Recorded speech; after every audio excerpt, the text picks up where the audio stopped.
মুখ্যমন্ত্রী থাকতে পারে না। এ লড়াই ছাড়ব না আমরা।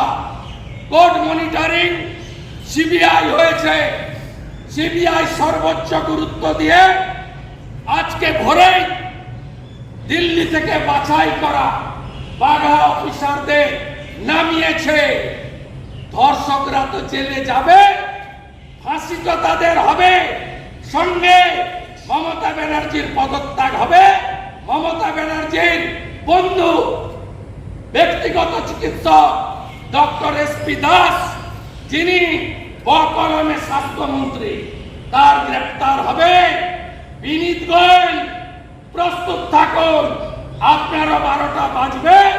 আর ডাক্তার সন্দীপ ঘোষ, তার 2 সাকরের সুশান্ত রায়, অভিজ্ঞদের আপনাদেরকেও ছাড়া হবে না।